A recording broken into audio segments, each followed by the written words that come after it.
distracted because the market is ripping in real time and I'm managing trades while trying to get our session started. Give me 1 second here, unless you have anything first. No, I'm just sitting here in shock at the moment. Yeah. All right, well, I'll fill the space for you. So I want to make sure that everybody knows that in the very near future, as in next week, the URL, the web address of this room is going to change. And I've been trying to announce it for the past few days. I've been doing it in this little pre-show thing that we do. If you come to this room at 10 or after, you're missing a little bit of content because we do a little bit of pre-show now beforehand. It's certainly not a requirement. Nothing's really a requirement. But this link that I'm posting right now in the chat is going to be, whoops, I got an unexpected error. I've not seen that before. Let's try that again. There we go. So that link, marketspg.com/NMC-live, which I'm going to pin to the top. This is the new URL that you can use to get to opening playbook, closing playbook, and eventually it'll be all of the live shows that we're doing for New Money Crew with Graham, Lance, and Nathan. So we're not quite there yet, but for opening, closing playbook, that link will take you to the new URLs next week. All right, perfect. Thank you, Dave. Let me do this. Actually, I'll start here. We have the Sunday night session coming up. I'm going to be flying to Graham to get in person, and we have the session that probably one of the more exciting things for me because it's exciting in a different way. I love new strategies. I love finding data and stuff like that. But Sunday's really more about fundamentally how do you put yourself in a position to grow your account better, take advantage of the overall market better. And so for me, that's even a bigger deal than any one-off strategy. And so if it's okay, I was going to give you guys a kind of a sneak peek at what we're going to do Sunday night. Give me a yes in the chat. We don't have to do that, but I had it on my agenda. I put together just a couple of slides to kind of give you a sneak peek so you have some idea of what Sunday's all about, and then maybe just a preview of what I've been building. Actually, just one of the things I've been building. You guys already saw a preview of like the options predictor thing and some other stuff that I've been building. But I'll give you a sneak peek on something else here in just a moment. Okay, I'm sorry, I'm still getting my bearings here. Just haven't gotten all the exits that I was trying to get set up, but that's all right. First priority is getting you guys what we promised on opening playbook. So that's what we'll do first. Okay, cool. Let me do that then. Let me start there. Graham, cut me off if you have anything that needs to go ahead of time. I know you're probably staring at the markets as well. All right. Here we go.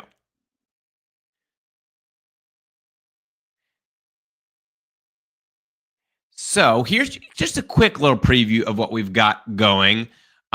If you've been on opening playbook for the last few months, you probably heard Graham and I struggling through one massive question. The question is really this: what metrics identify the most powerful trading strategy or strategies? Because if you ask 100 different traders what the most important stats are for picking the best strategy, well, you're probably going to get 100 different answers in response. People are going to talk about win rate, profit factor, average term, hold time, drawdown, cager, all those. But as we've kind of gone through in some of these different sessions on their own, none of those really get the job done. Like knowing the win rate without knowing the other factors is a recipe for disaster. We've showed you this before. I mean, you could have a 95% win rate, but if your average return isn't right, you could be a losing trader versus someone with a 50% win rate who's a winning trader. What about profit factor? Well, same thing. We've showed you this one. Actually, there are many strategies where the lower profit factor is more net profitable over time. If you guys haven't seen this one before and you're newer to opening playbook, this one's a pretty big shocker. This one caught me off guard. I've been trading for 10 plus years, doing data, research, analytics for a long, long time. And I had no idea that a profit factor 50% lower could deliver way more profits until we went through the actual structure and looked at them side by side. And I was pretty blown away. So obviously profit factor doesn't quite get the job done either. It really comes down to two metrics that matter the most. I think this is what Graham and I would both agree on. Average percent return per trade. So that's including winners and losers. When you actually blend winners and losers together, what is the average return? But not just that, because even that on its own can be deceiving. You have to also consider the frequency. How quickly can you repeat that average return? So how quickly can you compound it or recycle those profits or whatever term you want to use? Those two things, I think, in combination are really where the rubber meets the road. And if you can do that at scale, then you have incredible upsides. For example, take a look at jump trades. So jump trades is my most aggressive strategy. It's also my lowest win rate strategy. So it only has a 58% average return. I shouldn't say, let me start that again. It only has a little bit over a 50% win rate, but it has a massive 58% average return because that's blended in to the winners and losers. So it means every time you risk $1,000, if you just don't even think about winners and losers over the course of time, you would expect a 58% return on your money, which is actually pretty insane. And the average hold time is 9 days.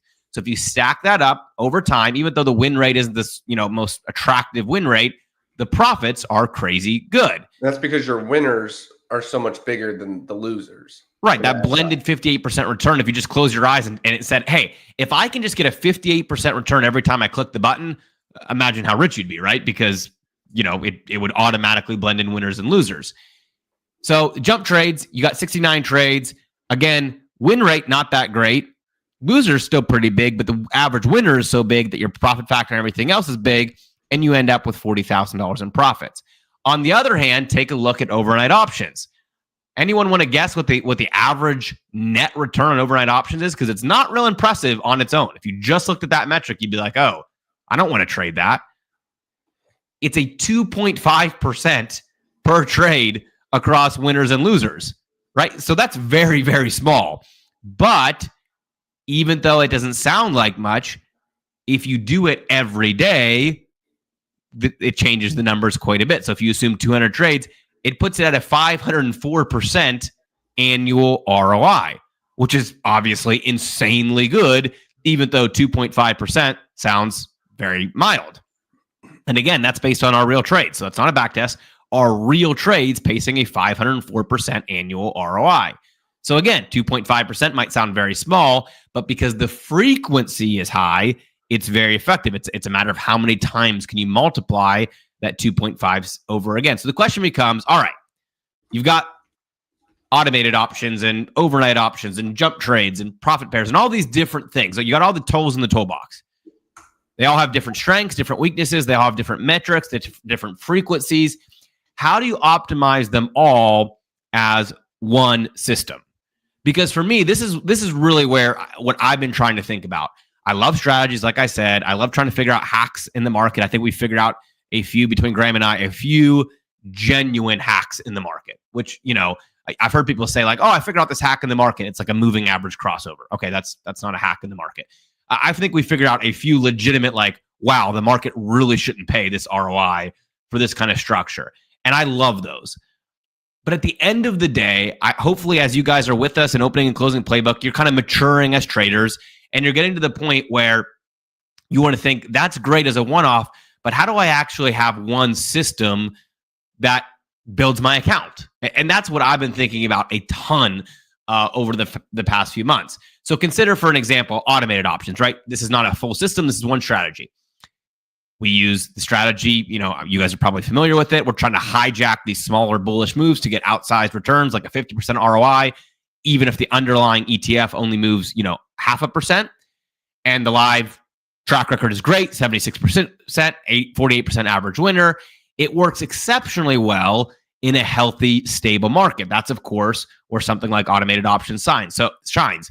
So if you look at the chart, if you were able to cut out all the extreme volatility with something like automated options and just trade under those good conditions, well, the win rate goes from 76% all the way to 92.1%. That's if you are able to only trade the strategy in the best conditions. Your average return per trade triples in the good conditions. So instead of going from 5K to 20K, which is obviously phenomenal, it goes to 60K from 5K. I mean, just crazy, right? All by choosing the right club for the right time. Same thing with profit pairs, right? This one works by, you buy a call on the strong stock, you buy a put on the weak stock. You're trading multiple directions at the same time. And when volatility increases, when panic and chaos and fear are in control, that's when profit pairs actually thrives. So while this one has performed quite well in all market conditions, if you guys were in my class yesterday, I've been so thrilled to see profit pairs continue to do really well, even in the more boring conditions, including a 12-trade hot streak. If you decided to cut out all of the times where the market was extremely volatile, you would actually leave a lot of the biggest wins off the table, right? 133%, 143%, 165%, 182%, 216%, 233%, and 18 more triple-digit winners on profit pairs that were all coming during those more volatile conditions. So even a small 1K stake in each of those, that's $33,000 left on the table if you ignored that. So instead of just parking your cash when uncertainty rises up, it's actually much better to lean into it if you're trading the right strategy. Okay, am I making sense so far? One strategy you want to park during that time, a different strategy you want to park during the exact opposite period of time, because that one's designed to get the biggest bang when it's crazy. And when the markets are choppy, flat, going nowhere fast, it's a different tool. On Sunday, we'll talk about that. Ideally, the whole idea here is you want to take your equity curve from choppy to smooth, right? Because if you can get smooth, it's not just a nice looking equity curve that ends up in the same dollars. It actually has a massive impact on your compounding over time. So I hope you can see that potential. Let's just do a little napkin math, actually a little more sophisticated. So let's say that you're averaging around 10% net per month. Okay, that means after commissions, after all your different strategies, winners and losers combined, you were averaging 10% across all the different strategies you traded. Well, that would be incredible performance. You would have about a 200% annual ROI, a CAGR of about 200%. You can see here, taking $10,000 to $31,000 over the course of 12 months. Pretty phenomenal. Over 3 years, you would have the potential to turn $10,000 into $309,000, averaging 10% per month. But if you optimize that, where you simply weighted the better strategies at better times and achieve 20% a month, it gets pretty crazy. Now, just let me pause for a second. Notice, I'm not saying that you perfectly optimized it and you took out all the losers and you went from 10% a month to 100% a month. All right, that's not what I'm talking about. I'm talking about you just smooth it out. You take out a couple losers, you put a little more money on the line for the winners, and you go from 10% to 20%. You're still taking a handful of losers, all that kind of stuff. Okay, just to be extra clear with what I'm saying here. I'm not saying you perfectly optimize and remove all your losers, but the CAGR on 10% to 20% is insane. It goes up to 790%. Okay, over 3 years, that would take 10,000 into an absolutely absurd $7 million. Pretty insane, right? Going from 10% to 20%. Now, obviously, guys, I'm not here to tell anyone that we're about to flip $10,000 into $7 million. That's not my point. I'm just showing you the actual numbers. My point is, if you look at how powerful this concept can be of just smoothing your equity curve and then applying the math to it, it's unbelievable. It has incredible upside. And I want to start thinking not just of individual strategies, but for my best members, the people who trade multiple strategies with me, I want them to think of optimizing their entire approach to the market, not just one strategy. But there is a huge problem here. And this is a problem that I have recognized going back probably 10 years. I've been working on this months now, trying to answer a question that I don't think anyone else seems to have a clue how to answer, at least that I've found. If you guys can point me in the right direction of someone who's given a good answer, let me know, because I've looked high and low and I can't find anyone who has a good answer. Lots of experts are happy to say, hey, this strategy works best in a bull market, or this strategy is non-directional. But none of them have had any way of defining how to tell what kind of market it was in real time or when it was changing. So I'd go back and I'd look and say, oh, hey, these guys have great ideas. Trade this in a bullish market. Trade this in a flat market. Trade this in a bearish market. And then I'd go and say, okay, cool. How do we find out which market we're in? And then none of them had an answer. They certainly didn't have an answer for grading when the market was changing. Again, I don't know if you guys have experienced this, But I've asked that question for, 10 years now, because as a strategy tester, certain market conditions favor certain strategies. But that leaves out the fundamental question. Okay, how do I know which market condition we're in? That's the real question, which no one seemed to have an answer for. And I tried to research this. Like I said, if you guys can point me in the direction, by all means. But I could not find a good answer. So I started building what I call the market intelligence dashboard. And I'll just be very, very, very honest with you. At first, I thought it would be easy. I thought, listen, the concept is simple enough here. It's just that no one has actually done the work to put all the data in one place. You need a trend. You need some basic information. You need a little bit of AI to sort it out for you. But it turned out the available data out there didn't give me what I wanted at all. So on Sunday, I'm going to give you all the details of what powers this market intelligence dashboard. I invented a whole bunch of new criteria. I put together stats. I'll give you one fun fact. When you combine just the 3 core criteria that I've built, I'll show you here in a second. When you combine those together, you get over 1,200 different unique market statuses. Okay, so you don't just get bullish, bearish, or somewhere in the middle. If you actually combine my different criteria, you get over 1,200 different unique scores of the overall market. And then the AI says, okay, now based on these unique scores and knowing your strategy, we can combine which of these 1,200 and some odd strategy or market statuses fit with which strategy. And on Sunday, me and Graham are actually going to walk you through the results. If you just actually go back now and compare, okay, based on all those instances and those statuses, what should you have traded? And it's pretty mind-blowing. At least in my opinion, it's pretty mind-blowing. But for now, because that's Sunday night, we're going to show you through that Sunday now. For now, we can just do a sneak peek if you guys want to take a quick sneak peek into what I have built. I'm not going to give it all away. That's for Sunday. But we can do a quick sneak peek. Graham, as long as I have enough time, I don't want to cut into your time. No, I don't. You got it. The only thing I was going to say real quick, and it's a total deterrent from all of this, but I think it was yesterday you were talking about stop losses and why you don't love them. Well, my Tesla trade that we took here in opening playbook was down 70% after a nice little start. It just hit the 50% target. Oh, that's what my ding must have been. Just hold on, let me see. Yeah.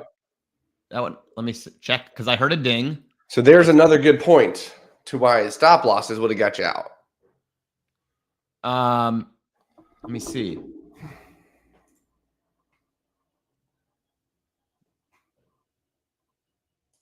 Anyways, I'm distracted from your main point here. Sorry, I got distracted. I wanted to see Tesla. Okay. Yeah, Tesla's up 4%. Okay. Let me remove this. And we'll do a quick sneak peek. Guys, I like I said, you got to show up Sunday if you want the whole spiel. I think it's going to be pretty awesome. I really think it's kind of that, that $1 million question. How do you actually say what kind of market we're in and then combine the strategies into those market conditions? And here is what I built to do that. All right. So this is it. This is the dashboard. And it might look a little bit simple at first here, but what it's doing, it has 5 custom criteria for trend. It has 30 unique custom criteria that I built for market pace. And then it has these uncertainty criteria, which I couldn't find any good uncertainty criteria for outside of the VIX, which I do use the VIX, but it was not giving me what I needed on its own. So I invented some pretty interesting market uncertainty data points that I'm pretty excited about that are built into this. And then based on all of this information, it actually tells you what strategies you should be trading based on those conditions. And as I told you, when you go back and look, Graham and I are going to show you on Sunday, if you just weight more heavily the strategies that it recommends, it is exactly what I just showed you. It's optimizing not just one strategy, but your entire portfolio becomes optimized. And so this now is really going to become the basis of my trading. This is really I'm on a mission now to do what I just tried, what I just showed you. Optimize my entire approach on a day-to-day, week-to-week basis and try to smooth out my curve and combine my compounding to deliver way better results. And this is really the core behind that. It also has some really cool things that you can do once you learn it. So I won't walk you through all of the details here. You can see these are all the values it's running, but you can get some cool features here once you learn how to use the system, like going through and seeing what is actually moving quickly and slowly, because market pace is really helpful on its own. But if you want to know, okay, what's actually moving more quickly, you can go look, okay, the broad market, it's moving, medium paced, technology is, but, energy and utilities are still slower, financials are still slower. And so then on an individual basis, you can go back and look and see, okay, if I'm going to do a pair trade, I want to do it on the fastest moving asset. So when one of these flips to faster, I can start setting pair trades up on those individual sectors or stocks.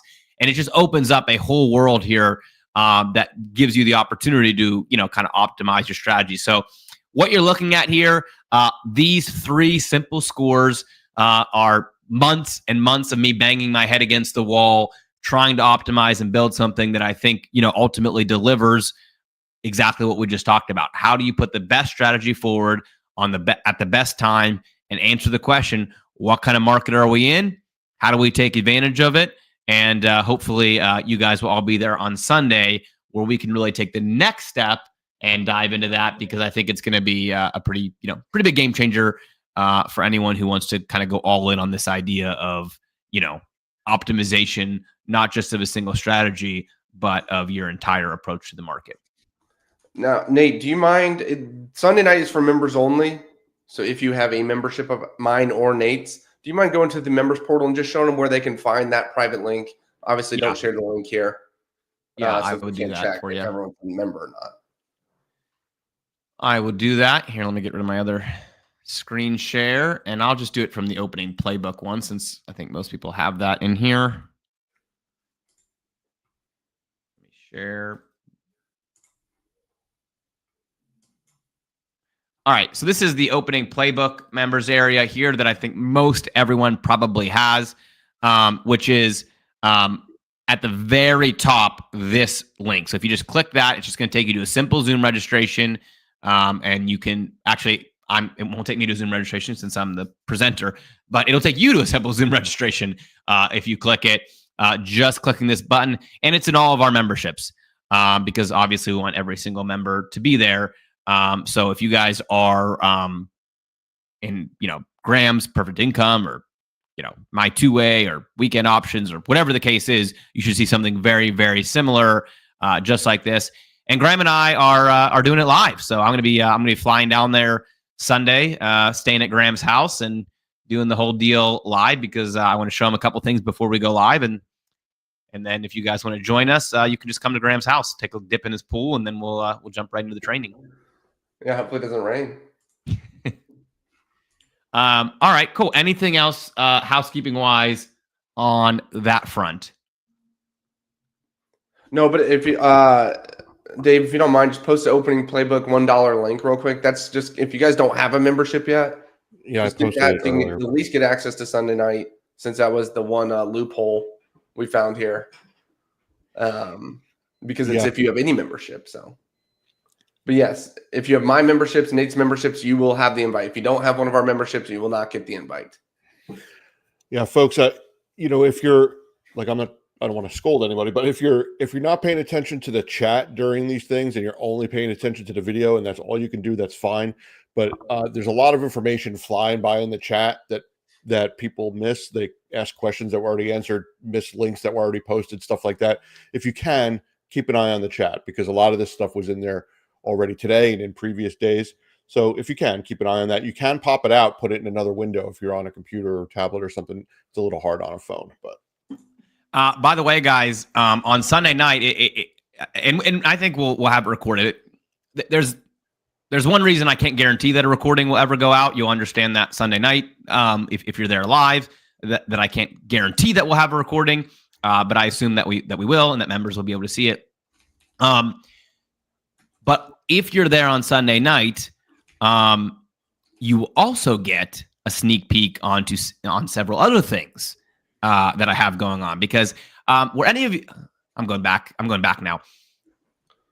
This would have been like 3 months ago.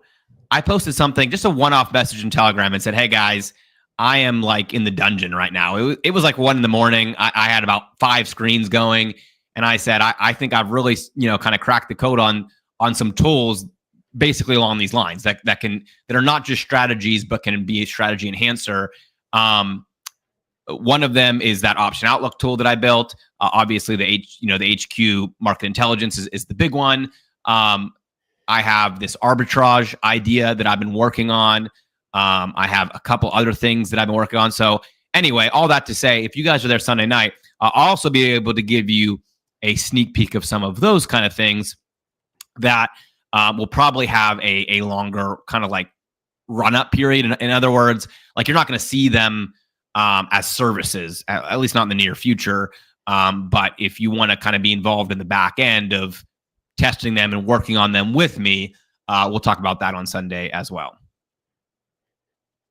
Awesome. Cool.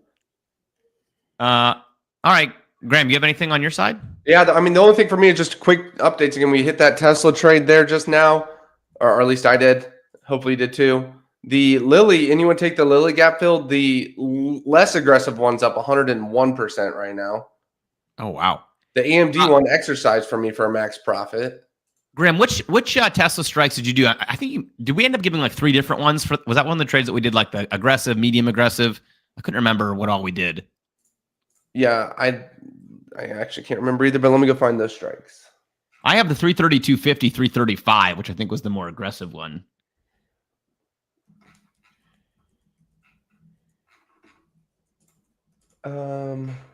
Tesla, I have 332.5, 335.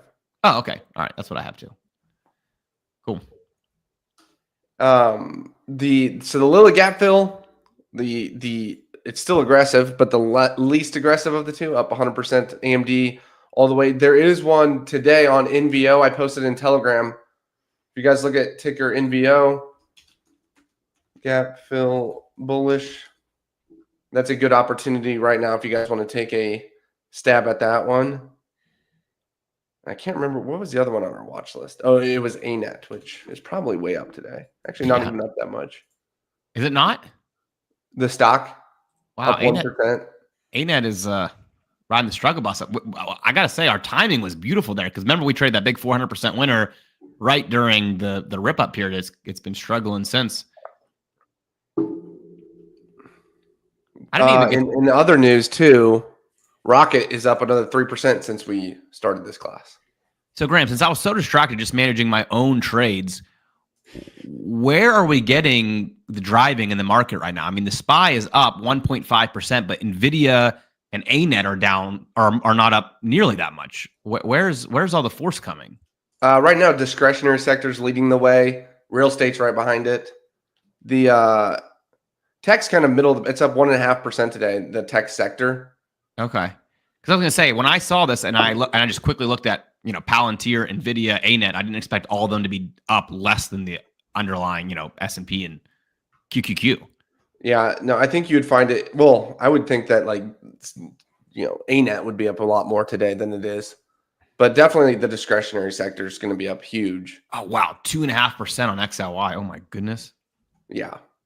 And 1.8% on XLI. So we've got.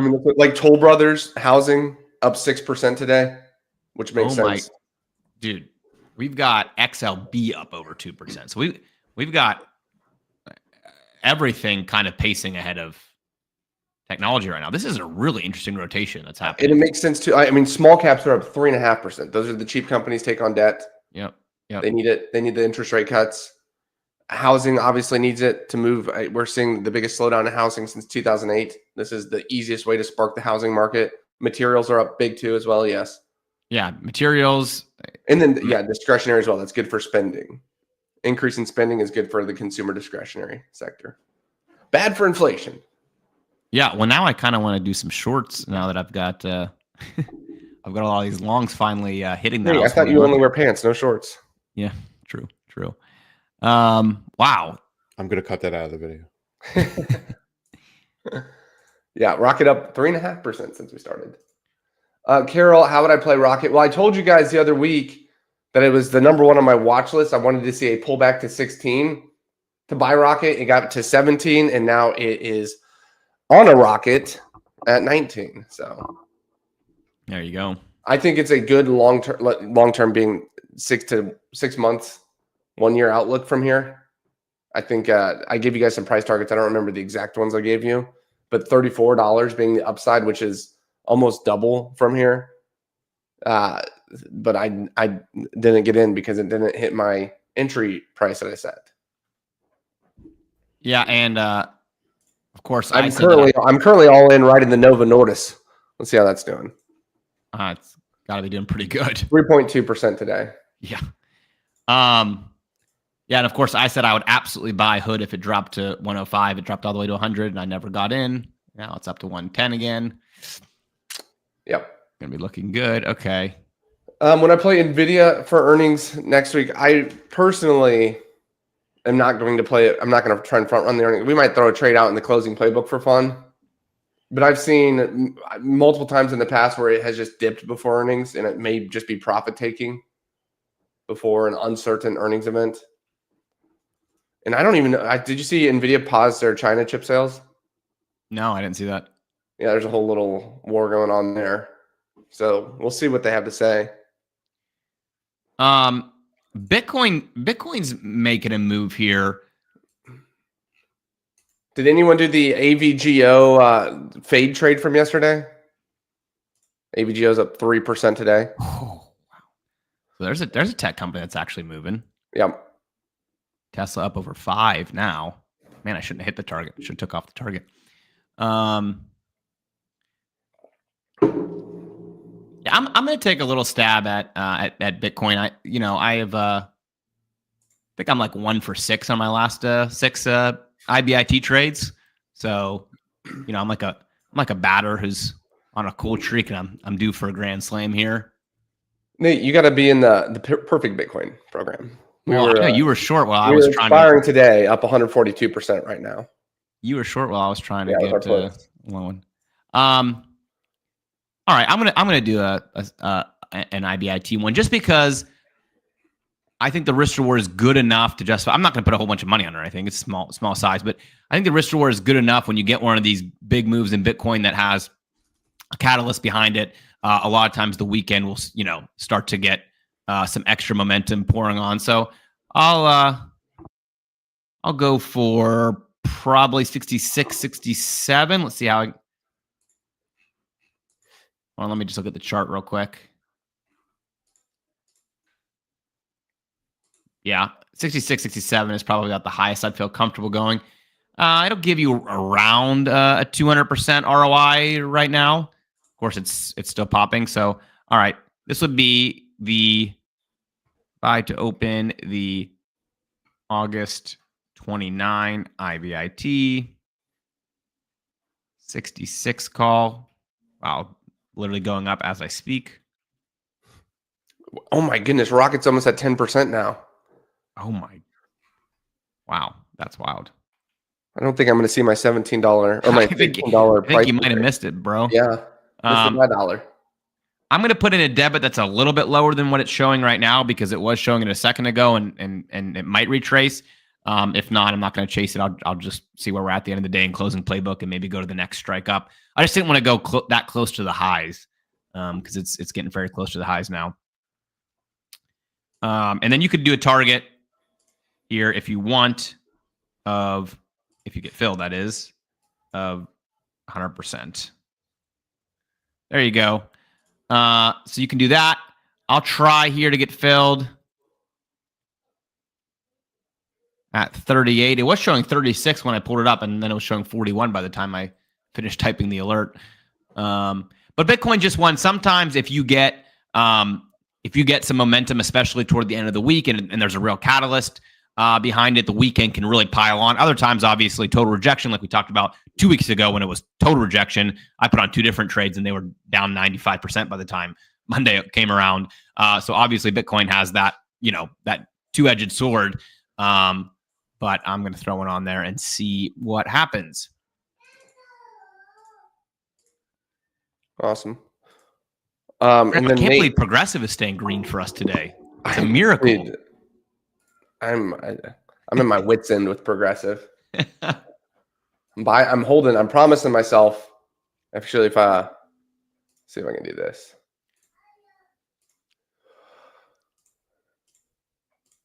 This is what Progressive and AJG, all of these stocks. I mean, if you go on let me just go like monthly. Are you here? Let me pull up your chart. There you go. I mean, just mammoth of companies. Every time they have these pullbacks, you should, in my opinion, be buying on the daily. I mean, this is an ugly 1 year chart here, finally for Progressive, but it reminds me a lot of this. When's the last time they had an ugly year, though? Wasn't it like 2002? Yeah, it averages 14% a year. Yeah. So the Progressive, again, I'm about at my wit's end here, but I'm trying to be patient. But yeah, it's no Rocket Mortgage. Look at Rocket. Look at this trend it's been on. Chris, I'm not. Oh, sorry, go ahead. Oh, you're good. That's going to be the phrase of the day. It's no Rocket Mortgage. Mm-hmm. Yeah. Chris, I'm not holding it as an active trade. I'm holding it like in my retirement portfolio.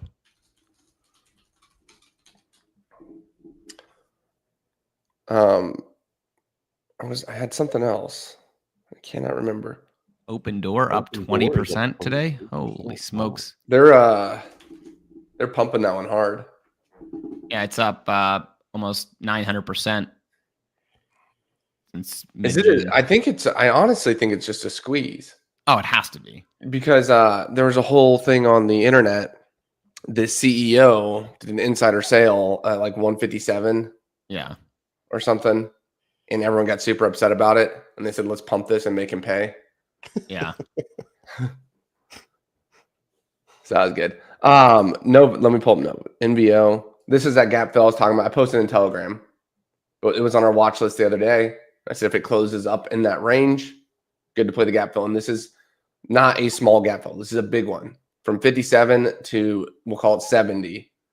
That's a $13 move on a $50 stock, which is a pretty big move. Let's see.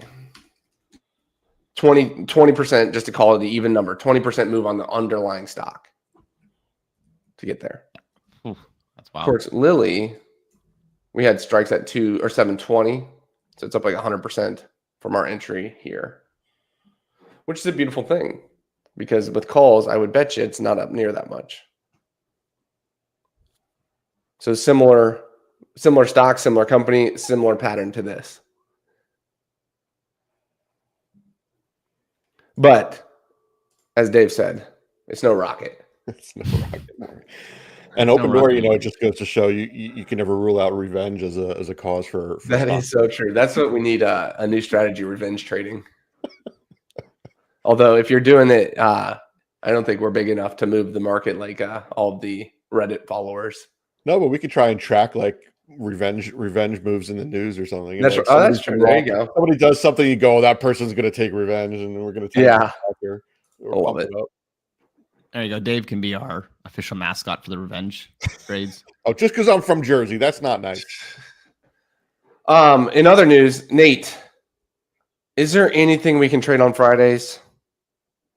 Well, I just traded IBIT. Of course, I have. Is there anything we can trade from Friday to Monday that you know of that works well?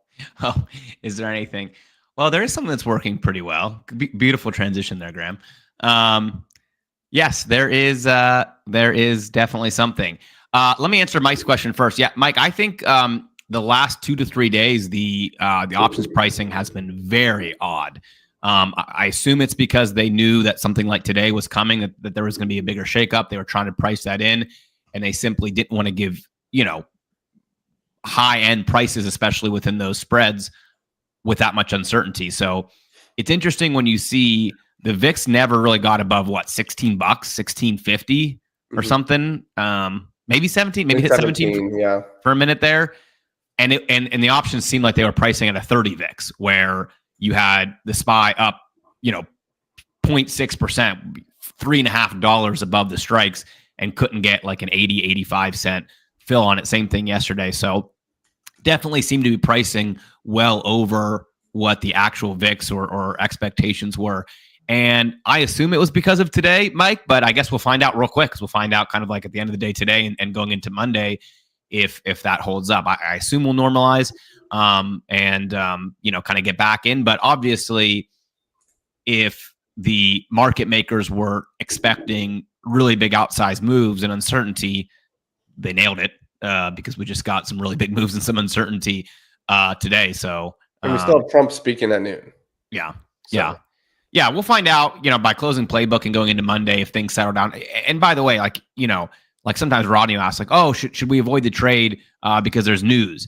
Well, there's always news. There's always headlines coming out. And it's just a matter of, do they know something about a particular thing more than we realize? Is it more than just your typical unemployment? Is it more than just your typical press conference? And I have to believe that there's some people on the inside who have a pretty decent tip of the hand on when bigger stuff. I mean, if you guys remember that True Social post April 7th, when Trump said now would be a good time to buy, the market makers had already had the options way jacked up. So seemingly they had known something that we didn't know. But anyway, sorry, Dave, you said we missed another question before. Just what Bob was asking, what Lilly should have closed out today, if that trade on Lilly that you guys had. If what? I didn't have that one. Grant. I have it. I saw it open. Trade on Lilly. Up 81% now. You can take profits now if you want. It's in the money between our strikes. So it still has room to run. I mean, it's at 284 right now on Lilly. The max selling point there is $5. So it can still almost double from here. If Lilly closes above 720, it's at 718.51 right now. So about $1.50 away. So Lilly, feel free to take profits now or let it ride, whatever you want to do. I did one. I took profits at one at 100%, and I have my other contract still open. Nice. I just got filled on some more. Wow, what a day! Yeah, this is a fun day. This is a good morning. I wish every morning could be like this, guys. I would be so good at trading if the SPY was up 1.6% at 10:47 a.m. every day. Do you want to hear something crazy that I don't know if everyone here realizes, but obviously this week, did the markets go up or down? Does anyone know? Before today, they went pretty much straight down every single day. Yeah, we are pennies away from all-time highs right now. Okay, I didn't even know. Are we back up? Yeah, we are pennies away from all-time highs, and the markets sold off pretty heavily this week. So that's pretty wild. What today? The impact of what's going on today. Yeah, wow, that is pretty crazy. But it goes to show you. So if you guys saw on that dashboard the market pace there, we're actually still moderate to below moderate pace, and that's important because I had a lot of people email me who were very zoomed into the charts, and they were thinking, oh my gosh, this is crazy, massive volatility, the market's falling apart. But it really wasn't. It was just because we had such slow movement there for a while that a 0.5% move in the SPY seemed really big. Now we're seeing an actual big move in the SPY. And like Graham's point, you can see it turned 4 red days into a completely positive overall week. It erased, let's see, 1, 2, 3, 4, 5, 6, 7 days in the SPY erased in one candle in an hour of market action. So that gives you kind of a real comparison of what faster movement looks like in the market. Yeah, and it looks like the bid is still on. Rocket, our good friend Rocket, is now up 10.5%. I wonder how many more updates we're going to get about Rocket before. Yeah, so it's gone up 5% since the start of this. When I said, "Oh, look at Rocket," 5%. And so have you guys seen Rocket today? I think it's a rocket. Well, speaking of rockets, how about this transition? Speaking of rockets, the weekend options trade tracker is a rocket. It is all green, all upside. And if you guys are not in weekend options, I'm just going to beg you every Friday to get in. That's all I'm going to do. Every Friday, I'm going to say, hey, guys, new trade coming out. While we're still perfect, I'm going to say we're still perfect.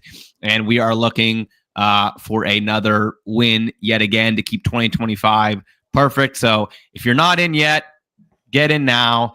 We'll just play the presentation right in here so you don't have to go anywhere. Can't really recommend anything higher than a perfect strategy in 2025. Doesn't mean I expect we're going to stay perfect all of 2025. All the disclaimers still apply, but I just love how this strategy has been working. And I know a whole bunch of you in the chat already mentioned you're excited for today, trying to keep your own perfect win streak alive. And so, who all post in the chat if you're already in weekend options, you're taking the trades. Haven't lost yet. Having fun. I got someone in email the other day. I forget exactly what the account balance was, but they had compounded, 8 wins in a row or whatever.